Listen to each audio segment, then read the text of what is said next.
우리 이제 오늘 일곱째인 마지막 인을 이제 공부하겠는데요. 미리 말씀드릴 것은 잠깐 좀 몇 주 쉬었다가 다른 주제로 설교를 하다가 다시 이제 일곱 나팔로 들어갈 텐데, 일곱 나팔서부터는 이 PPT를 준비 안 하도록 하겠습니다. 왜냐하면 제가 아직 이 PPT를 가지고 설명하는 것이 익숙치 않아서 매주 느끼는 것이 설명 다 하고 나서 글자를 그 다음에 띄우고 하다 보니까 나도 헷갈리고 또 우리 교인들도 헷갈리고 해서 그냥 하던 대로 PPT 없이 해도 괜찮겠죠? 네, 그렇게 하도록 하겠습니다. 자, 우선 8장을 좀 보십시다. 일곱째 인을 떼실 때에 하늘이 반 시간쯤 고요하더니 이렇게 되어 있죠. 자막을 좀 보십시다. 1절을 먼저 해석하겠습니다. 1절. 하늘이 고요하다, 이 말은 문예적인 표현입니다. 자, 이제 설명을 좀 드리겠습니다. 첫 번째 인서부터 여섯 번째 인까지는 이제 지난 시간까지 개봉이 다 됐죠. 다 이제 열려졌습니다. 그리고 일곱째 인을 뗄 때 성경은 문예적인 표현을 통해서 뭐하다고 되어 있죠? 고요하다, 고요하다 이렇게 되어 있어요. 자, 이게 무슨 뜻일까요? 여기에는 이런 이제 의미가 좀 담겨 있습니다. 우선 사극들 요즘 많이 보시죠? 사극 보시면은 상감마마 납시오 그리고 나서 한 얼마간 정적이 있습니다. 그렇죠? 예, 바로 등장하는 게 아니에요. 상감마마 납시오 한 다음에 짠하고 왕이 나타나는 게 아니죠. 일정 기간의 침묵과 고요가 흘러요. 그러면 그것은 빈 공간이고 빈 여백 같지만 그때 그 순간만큼 충만하고 긴장감과 모든 것이 압박되는 경우는 없어요. 다시 말해서 여기서 얼마간 고요하다는 말은 드디어 그런 어떤 본질적인 정체가 이제 곧 개봉된다는 그런 의미가 되겠어요. 마치 사극에서 왕의 행차를 알릴 때 앞에 누군가가 호령하고 나서 상감마마 납시오 하고 잠깐 멈춥니다. 잠깐의 공백이 있어요. 마치 그런 개념으로 오늘 이 본문을 이해하시면 좋겠어요. 한 얼마간 이제 고요가 진행이 됩니다. 그리고 이제 한 광경이 목격이 되죠. 2절 볼까요? 내가 봄에 하나님 앞에 일곱 천사가 서 있어 일곱 뭐를 받습니까? 나팔을 받았더라. 재밌는 것은 일곱 인이 맞춰지면서 그 일곱 인의 마지막 인에서 더 깊은 내용의 무슨 그림이 보여집니까? 일곱 나팔의 그림이 보여져요. 이제 이것도 일곱 차례에 걸쳐서 성경은 설명을 하고 있습니다. 계속 연결고리를 갖고 있는 거예요. 그러니까 일곱인, 일곱 나팔, 일곱 대접, 일곱 교회 이 모든 것들이 사실 하나의 커다란 의미에서 한 덩어리입니다. 그런데 이것을 분리해서 일곱으로 계속 설명을 해 나가는 거죠. 자, 성경을 또 보십시다. 자막을 좀 볼까요? 이제 무언가 중요한 순간이 박두했습니다. 성도들의 기도를 설명하는 거죠. 몇 절을 보시냐면 3절을 볼까요? 또 다른 천사가 와서 제단 곁에 서서 금 향로를 가지고 많은 향을 받았으니 이는 모든 성도의 기도와 합하여 보좌 앞 금 제단에 드리고자 함이라 이렇게 되어 있습니다. 자, 우리 계시록 5장 8절을 보시면 한번 같이 읽어보십시다. 시작.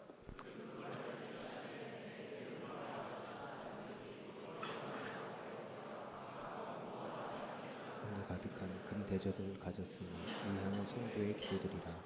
자, 오늘 본문인 8장 3절에 보시면 또 다른 천사가 와서 제단 곁에 서서 금 향로를 가지고 뭐를 받죠? 많은 향을 받았으니 이는 성도의 기도와 합하여 보좌 앞 금제단에 드리고자 함이라. 근데 앞에 5장 8절을 확인해 보니까 그 성도들의 기도가 금대접에 많이 지금 받아져 있어요. 그러면 이것이 그 다음에 어떻게 되는가를 한번 보십시다. 자, 내용을 좀 볼까요? 9절, 10절을 같이 한번 읽겠습니다. 시작.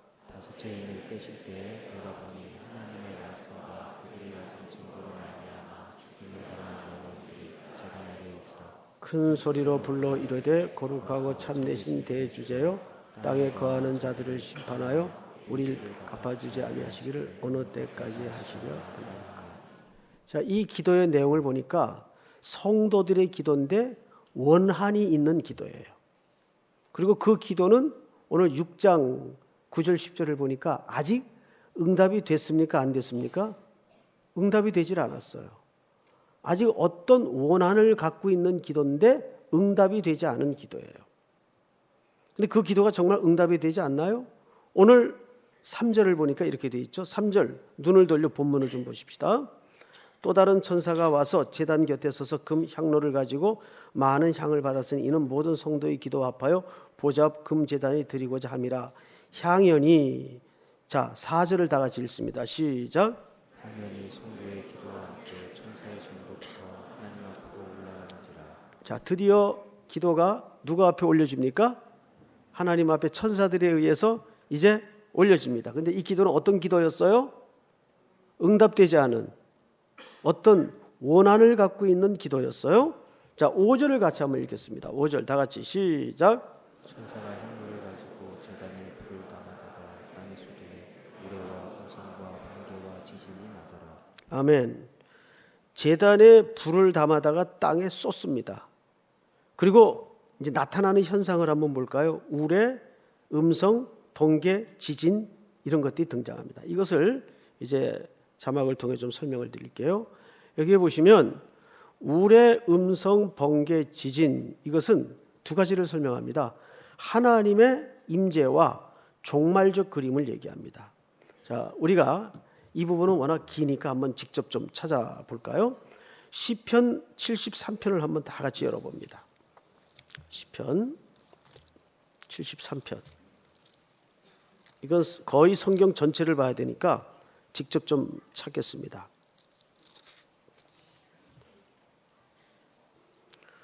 아삽의 시인데 1절서부터 이제 읽어가면서 설명을 좀 듣죠.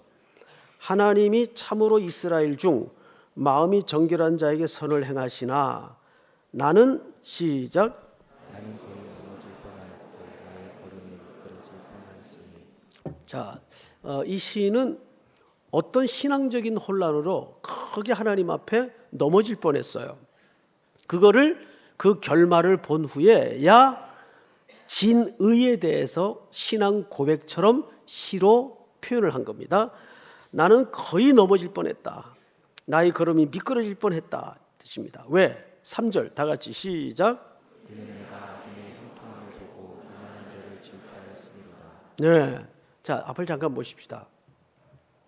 우리가 살아가면서 이런 유사한 심적 경험들을 얼마나 많이 합니까? 어쩌면 우리는 지금 그 집의 구조로 말하면 어디에 서 있는 격이 되냐면 현관에 서 있는 격이 돼요. 여러분 현관할 때 그 현자가 무슨 현자입니까?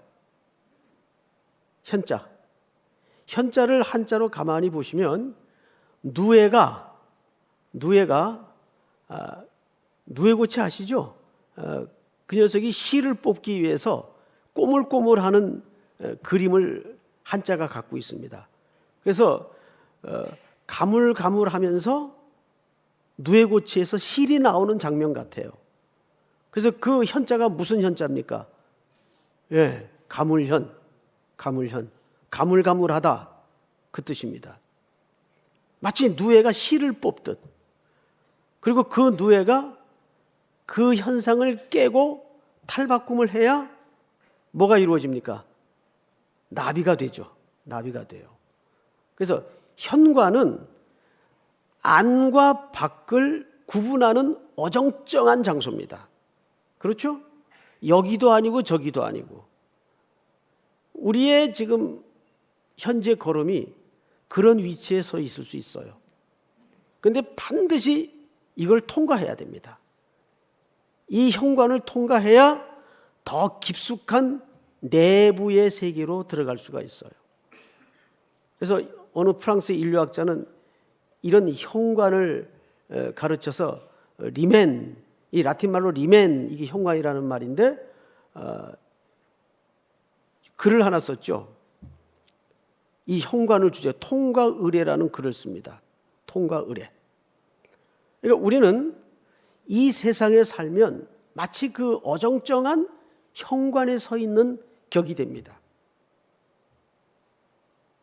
그래서 의심도 하고 회의에도 빠져요. 회의하면 제일 먼저 성경에서 생각나는 인물이 누구예요? 회의, 유명한 회의자 도마죠. 의심이 많았던 인물이죠. 그런데 여러분 그 요한복음 20장에 등장하는 도마는 그 도마라는 말이 무슨 뜻인지 아십니까? 쌍둥이란 뜻입니다. 그런데 그가 정말 생물학적인 쌍둥이가 있었다는 뜻이 아니에요. 왜 어떤 사람을 가르쳐서 저 친구는 내 복심이야 이런 말을 써요. 복심이라는 말이 무슨 뜻이에요? 사실 그 말은 내 안과 겉이 똑같은 친구다 그 말이에요. 그리고 도마는 그렇게 담백한 성품의 소유자였습니다. 그래서 그 전례에 의하면 사실 이 도마만큼 투명하고 의심을 하긴 했지만 예수님의 마치 쌍둥이 형제 같다는 별명을 가지고 있었다 그래요.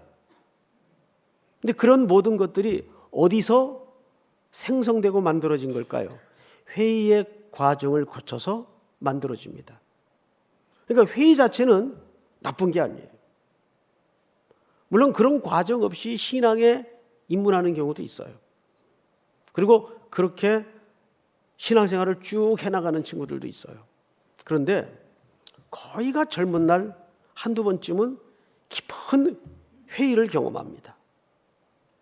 그래야 본질적인 내부로 들어갈 수가 있기 때문에 그래요. 도마는 혹독하게 그 과정을 거치죠. 그리고 그는 결국 예수님의 복심과 같은 인물로 우리에게 변증학적인 아주 굵은 족적을 남기게 됩니다. 도마가 의심해 주었기에 그가 할 의심을 우리는 대신 하지 않아도 되는 수고를 덜었죠. 현관은 마치 그런 통과의례 같은 공간이죠. 오늘 이 아삽도 어쩌면 그런 영적인 경험을 하고 있는 거예요. 하마터면 내가 미끄러질 뻔했다. 넘어질 뻔했다. 왜? 악인의 형통함을 보고 이 세상의 허무와 모순을 보고 하나님이 살아계시다면 이럴 수 있는가? 그래서 니체 같은 사람은 정말 신앙으로 들어가기 위해서는 의심은 필수 과제다라고까지 얘기를 합니다. 데카르타도 그런 말을 합니다. 그러니까 결코 우리 젊은 날 회의를 하고 의심을 한다는 것은 야단을 치고 욕을 할 일이 아니에요. 그렇게 과정을 거쳐서 사람의 신앙은 단단해질 수 있는 겁니다. 한 번쯤은 다 방황을 하게 돼요. 그것을 그때 당시에 주변 사람들이 얼마나 잘 수용해주고 함께 견뎌주는가가 사실은 중요한 과제입니다. 우리 이제 진 안에서도 보면 그런 친구들이 많이 일어납니다. 낙심을 하게 되고 어떤 벌어진 사안에 대해서 실망을 해 아예 교회라는 공간을 떠나기도 하고. 그런데 예수님이 우리에게 아주 긴 호흡으로 끝까지 사랑하시어 기다렸던 것처럼 교회는 이 땅에 그런 어머니 같은 역할을 해줘야 돼요. 자, 우리는 아삽의 시를 더 이제 들어가면서 이런 이제 기록을 볼 수가 있어요. 왜 넘어질 뻔했는가? 그들은 4절 보세요. 그들은 죽을 때에도 고통이 없고 그 힘이 강건하며 사람들이 당하는 고난이 그에게는 없고 사람들이 당하는 재앙도 그들에게는 없나니 그러므로 교만이 그들의 목걸이요 강포가 그들의 옷이며 살찜으로 그들의 눈이 솟아나며 그들의 소득은 마음의 소원보다 많으며 이 마음의 소원한 것보다 돈이 더 벌려 얼마나 좋을까? 예? 8절 다 같이 시작. 그들은 능욕하며 악하게 말하며 높은 데서 거만하게 말하며 그들의 입은 하늘에 두고 그들의 혀는 땅에 두루 다니도다. 참 시 기가 막히게 썼죠. 그러므로 그의 백성이 이리로 돌아와서 잔에 가득한 물을 다 마시며 말하기를 하나님이 어찌하랴 지존자에게 지식이 있으랴 하는도다. 시작. 어찌하랴 이들은 이들이라도 항상 평안하고 재물은 더 불안하도다. 내가 내 마음을 깨끗하게 하면 내 손을 씻어 무죄하다 하는 것 실로 헛되도다. 그러니까 깨끗이 살아봐야 소용없었더라 그 말이에요. 자 14절 시작. 나는 종일 재난을 당하며 아침마다 징벌을 받았도다. 예수를 믿는데 더 안 돼. 늘 징계 속에 재난 속에 환난 속에 떠나질 않아요. 우리 아침에 살펴본 바울의 순교의 여정처럼 16절 내가 어찌면 이를 알까요 생각한즉 그것이 내게 심히 고통이 되었더니 17절 다 같이 시작.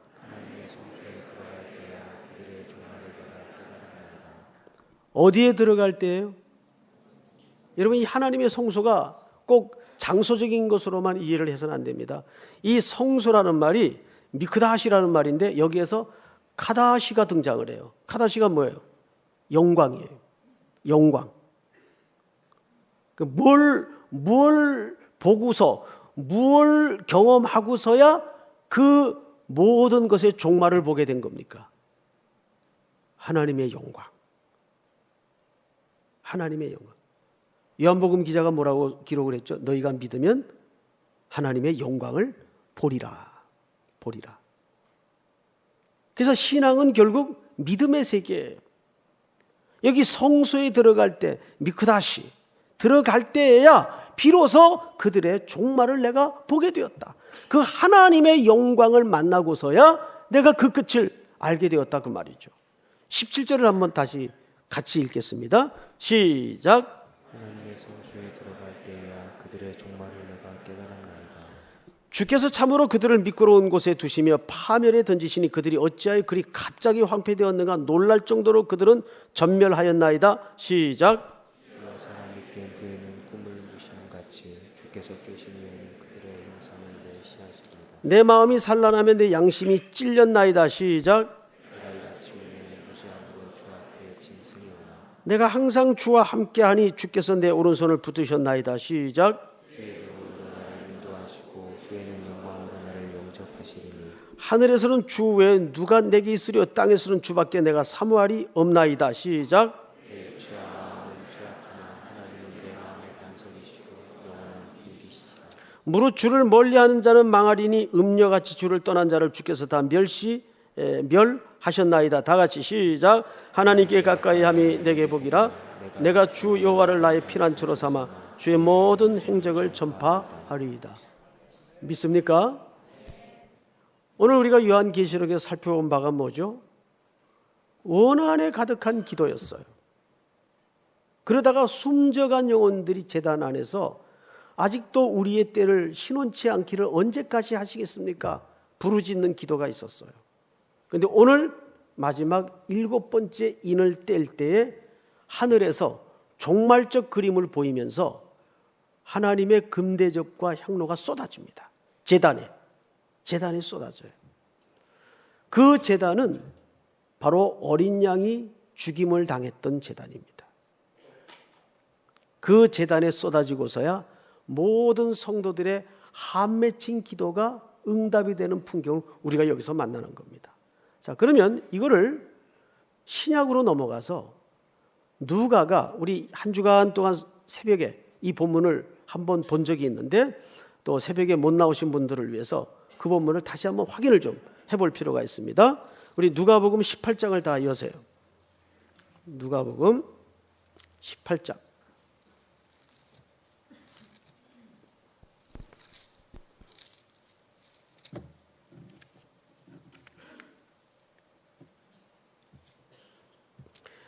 1절서부터 교독을 좀 하죠.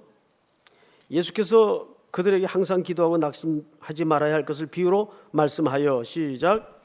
이르시되 어떤 도시에 하나님을 두려워하지 않고 사람을 무시하는 한 재판장이 있는데 그 도시 한 과부가 자주 그에게 가서 내 원수에 대한 나의 원한을 풀어주소서 하되 그가 얼마 동안 듣지 아니하다가 후에 속으로 생각하되 내가 하나님을 두려워하지 않고 사람을 무시하나 이 과부가 나를 번거롭게 하니 내가 그 원한을 풀어주리라. 그렇지 않으면 늘 와서 나를 괴롭게 하리라 하였느니라. 주께서 또 이르시되 불의한 재판장이 말한 것을 들으라. 하물며 하나님께서 그 밤낮 부르짖는 택하신 자들의 원한을 풀어주지 아니하시겠느냐? 그들에게 오래 참으시겠느냐? 내가 너희에게 이르노니 속히 그 원한을 풀어주시리라. 그러나 인자가 올 때 세상에서 믿음을 보겠느냐 하시니라. 자, 이제 앞을 보십시다. 여기 유명한 이야기가 등장을 하죠. 자, 첫째, 불의한 재판관이 등장을 합니다. 그리고 두 번째는 과부가 등장을 해요. 근데 이 과부는 어떤 과부냐면 어떤 문제를 갖고 있는 과부예요. 그래서 이 불의한 재판장을 향해 거의 매일 찾아가다시피 하면서 자기의 문제를 좀 들어달라고 호소를 하고 있는 중입니다. 근데 이 과부가 갖고 있는 문제를 성경에서는 원한이라고 소개하고 있어요. 말씀드린 대로 원한은 약자가 갖는 겁니다. 힘없는 자가 갖는 겁니다. 과부는 성경 전체에서 가장 배려를 받고 돌봄을 받아야 될, 누군가는 도와주지 않고는 독립적으로 존재할 수 없는 상징적인 존재입니다. 가장 무기력한 존재입니다. 그런데 불의한 재판관은 권력이 있어요. 그런데 불의해요. 두 가지 캐릭터로 소개되죠. 사람도 무시하고 하나님을 두려워하지 않아요. 이 불의한 재판장이 갖는 상징성은 뭡니까? 이 물리적인 권력과 힘을 갖고 있는, 주도권을 갖고 있는 세상이라고 보면 정확합니다. 근데 그 속에 아주 무기력한 과부가 어떤 한 맺힌 문제를 안고 있습니다. 근데 세상이 그를 들어주지 않아요. 응답하지 않아요. 그러다가 이 불의한 재판장이 혼자 생각을 합니다. 그 생각의 일면을 이렇게 소개합니다. 4절. 그가 얼마 동안 듣지 아니하다가 후에 속으로 생각하되 내가 하나님을 두려워하지 않고 사람을 무시하나. 5절 다 같이 읽을까요? 시작. 이 과부가 나를 번거롭게 하니 내가 그 원한을 풀어주리라. 그렇지 않으면 늘 와서 나를 괴롭게 하리라 하였느니라. 잘 보세요. 이 불의한 재판관이 혼자 생각을 했어요. 내가 사람도 무시하고 하나님도 두려워하지 않는데 이 과부가 나를 번거롭게 하니, 여기 번거롭게 하니라는 말의 해석이 굉장히 중요합니다. 이 번거롭게 하다는 말은 꾸준히 와서 귀찮게 했다, 그 말이 아니에요. 이 번거롭게라는 말의 이면은 이 과부가 갖고 있는 정당성을 얘기합니다. 아무리 불의한 재판관일지라도 말도 안 되는 문제를 계속 갖고 온다고 들어줄 리가 없죠. 문제는 이 과부가 갖고 있는 문제가 정당성을 갖고 있다는 겁니다. 그래서 들어주기로 마음을 바꿔요. 자, 이게 중요합니다. 불의한 재판장도 이 과부가 갖고 있는 문제가 정당한 문제라면 들어준다. 그리고 실질적으로 대비되는 인물은 아니죠. 하나님 아버지를 설명하고자 하는 겁니다. 하물며 하나님께서 너희의 그 원한과 눈물을 들어주지 않겠느냐? 오래 참으시겠느냐? 이 얘기입니다. 대비시켜 얘기하자면 악당도 그 문제가 정당한 문제라면 들어준다, 그 말이에요. 여긴 끈질긴 매달림의 메시지가 있질 않아요. 과부가 갖고 있는 정당성이에요. 우리 그리스도인이 이 세상에서 살아가는 패턴이 똑같습니다. 우리는 그리스도를 믿는 이유 때문에, 하나님의 말씀을 붙들었다는 이유 때문에 오해받고 손해보고 실망을 겪어요. 정당하죠. 그런데 절대 세상은 그 정당한 가치를 정당한 대로 보상하지 않아요. 얼마나 기본 자체가 비틀려져 있는 세상입니까? 우리가 시편 73편을 보았던 것처럼 넘어질 뻔도 하고 오해도 받죠. 자, 그런데 6절을 볼까요? 주께서 또 이르시되 불의한 재판장이 말한 것을 들으라. 하물며 하나님께서 그 밤낮 부르짖는 택하신 자들의 원한을 풀어주지 아니하시겠느냐. 여기에는 밤낮 부르짖는 게 1차적인 초점이 아니에요. 밤낮 부르짖는 자들의 뭐를 풀어주지 않겠느냐. 그 정당한 요구를 풀어주지 않겠느냐 그 말이에요. 근데 밤낮 부르짖어요. 자, 그런데 그가 갖고 있는 문제가 정당한 문제예요. 응답은 안 돼요. 성경은 뭐라고 이어지냐 하면 오래 참으시겠느냐? 내가 너에게 이르노니 속히 그 원한을 풀어주시리라. 그러나 인자가 올 때에 세상에서 뭘 보겠느냐? 믿음을 보겠느냐? 이 말은 슬쩍 펼쳐놓고 보면 이런 뜻입니다. 억울한 문제를, 정당한 문제를 끌어안고 기도하는 성도가 이 세상에서는 그 응답을 못 누릴 수도 못 볼 수도 얼마든지 있다는 얘기예요. 그래서 이 기도가 왜 비유로 시작되었는가를 1절을 한번 다시 보세요. 1절을 보시면 이렇게 되어 있죠. 예수께서 그들에게 항상 기도하고 낙심하지 말아야 할 것을 비유로 말씀하여. 그러니까 우리의 기도에는 낙심할 수밖에 없는 기도가 있어요, 없어요? 얼마든지 많죠. 어떤 기도가 낙심이 됩니까? 정당한데 응답되지 않는 기도. 내가 불의한데 들어달라는 기도는 그건 말 자체가 논란거리가 안 되고, 근데 내가 정당한데 응답되지 않는 기도가 있어요.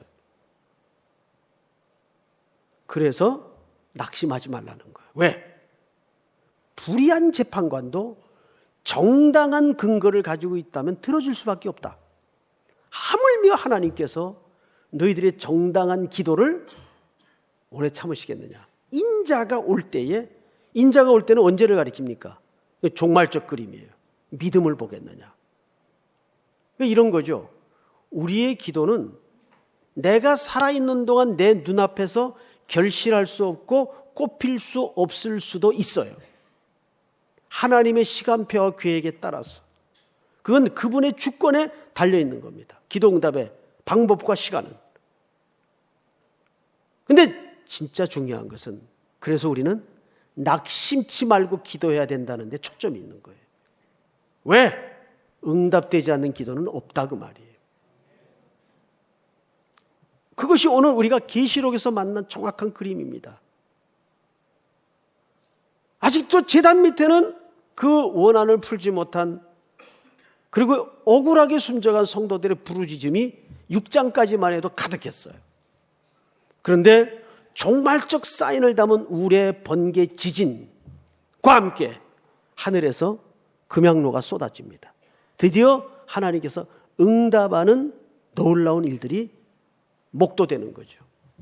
자, 이 그림을 마지막 7째 인으로서 왜 반모섬에 유배되었던 요한에게 보여줬을까요? 그 시대가 너무 억울했던 시대예요.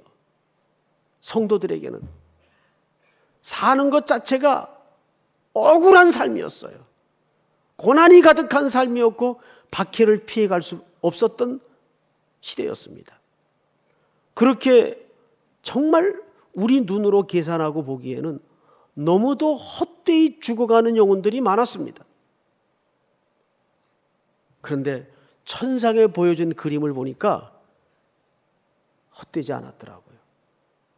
하나님께서 정확하게 판단하시어 모든 것들을 명명백백히 쏟아내고 응답하시는 광경을 요한에게 보여준 겁니다. 그것을 글로 남기게 한 거죠. 요한계시록을 통해서. 그러니까 이 계시록이라는 책은 뭐 어떤 먼 훗날 무슨 일이 일어날까, 그냥 미래의 조감도를 보여주는 정도의 책이 아니라 가장 현실적인 책입니다. 오늘 낙심이 수없이 내 어깨를 짓누르고 나를 구석으로 몰아놓고 나를 급박하게 만들고 나를 좌절케 만들 때 우리는 계시록을 펼쳐보는 거예요.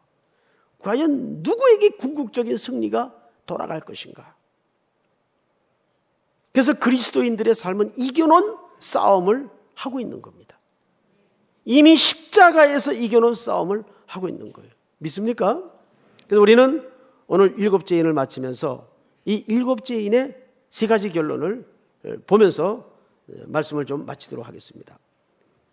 첫 번째로, 모든 성도의 기도는 반드시 하나님이 받으신다.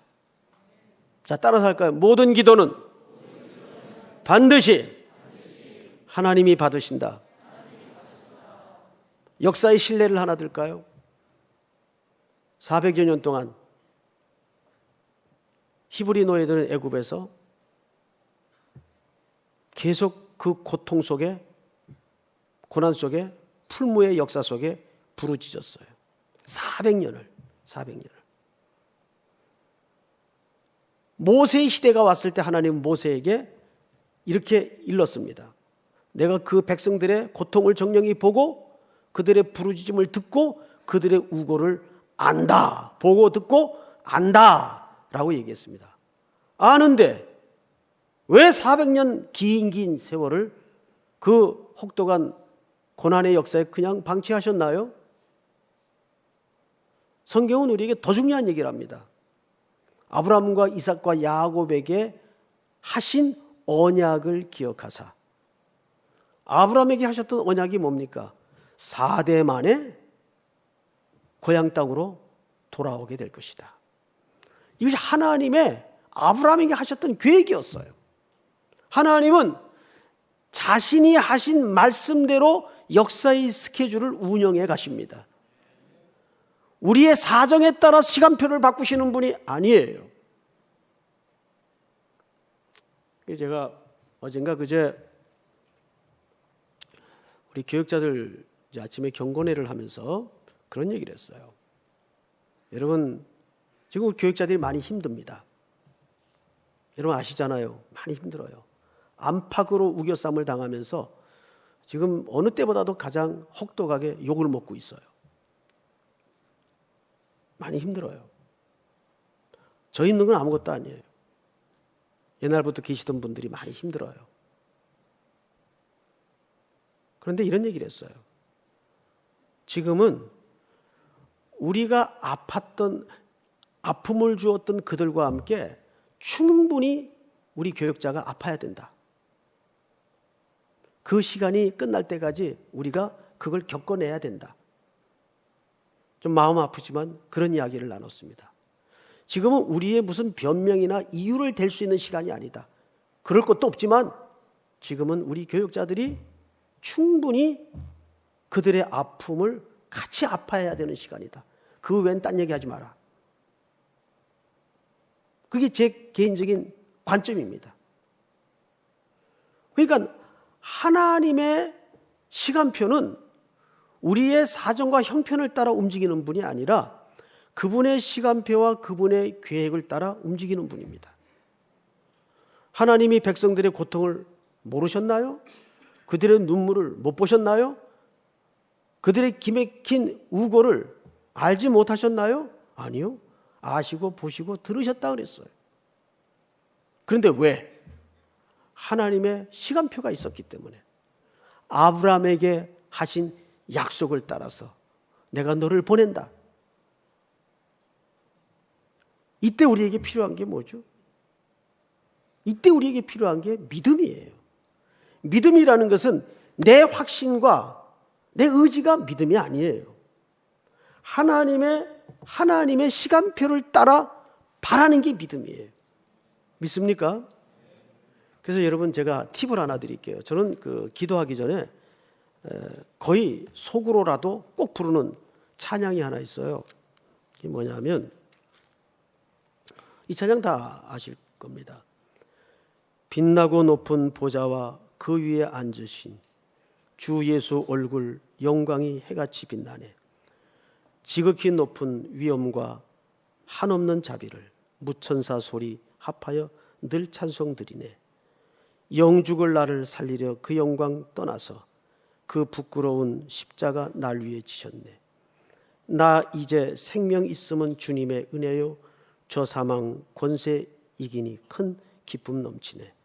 주님의 보좌 있는데 천한 몸 이르러 그 영광 몸소 배울 때 내 기쁨 넘치리.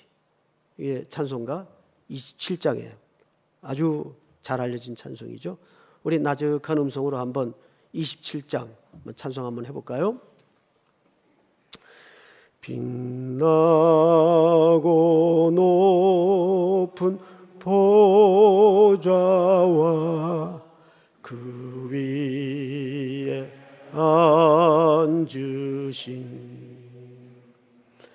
주 예수 얼굴 영광이 해같이 빛나네.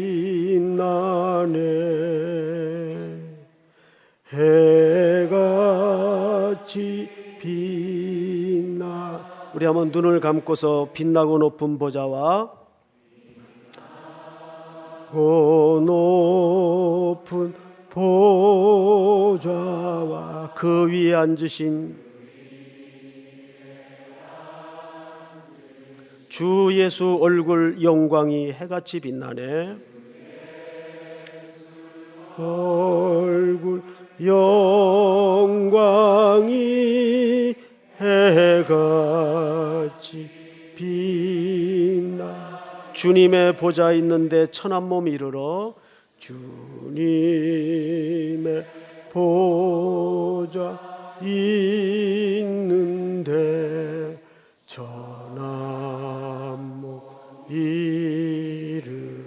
그 영광 몸소 배울 때 영광 몸소 배울 때 내 기쁨 넘치리. 내 기쁨 넘치리. 이 찬송을 눈을 감고 기도하기 전에 조용히 올려드리면 기도의 문이 확 열려요. 정말. 그리고 하나님께서 하늘문을 여시고 그 영광스러운 보좌를 보이시는 것 같아요. 믿습니까? 현실은 얼마나 절망스럽고 답답합니까? 들려오는 소리마다, 보여지는 일마다 답이 없는 세상에 우리가 이때 인자가 올 때에 믿음을 보겠느냐? 낙심하지 말고 기도하라. 그리고 우리는 오늘 계시록에 하나님께서 제단에 응답하시는 광경을 미리 앞당겨서 보는 겁니다. 마지막으로 최후 승리를 주께서는 반드시 저와 여러분들에게 가져다 주실 줄을 믿습니다. 우리 다 일어나십시다. 우리 오늘 찬양은 우리 함께 기도해 주 앞에 나와 무릎 꿇고 긍휼 베푸시는 주 하늘 향해 두 손 들고 찬양하십시다.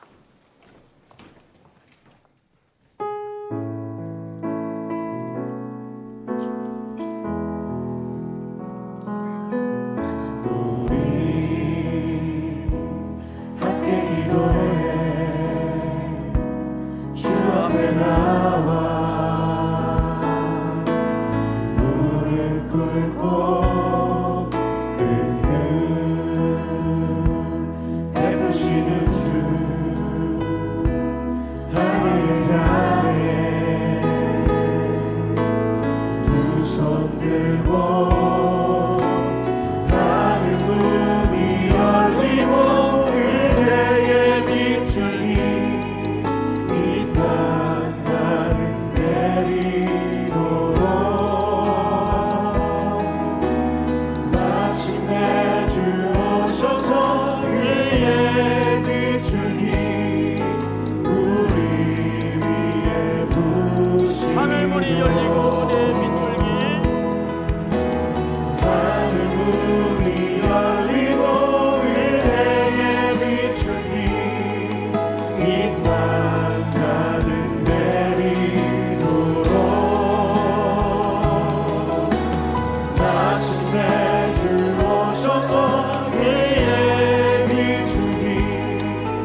오늘부터 한 주가 시작이 됩니다.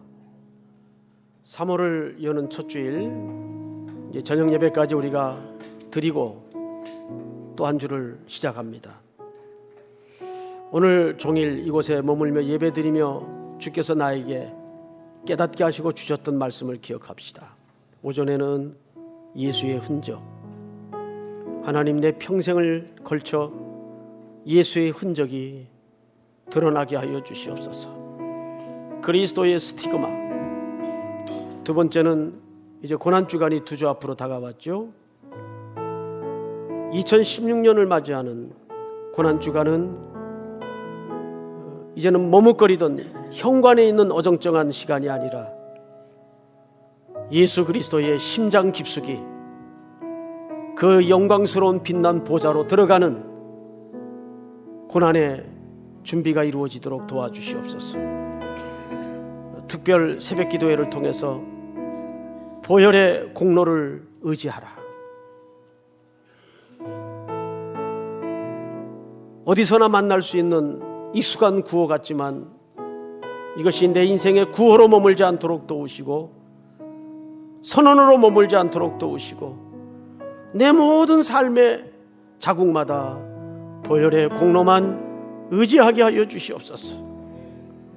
또 한 주간 살아갈 소소하지만 결코 작지 않은 모든 일들을 주님께 은혜에 부탁하면서 우리 주여 부른 다음에 소리내어 기도합니다. 주여!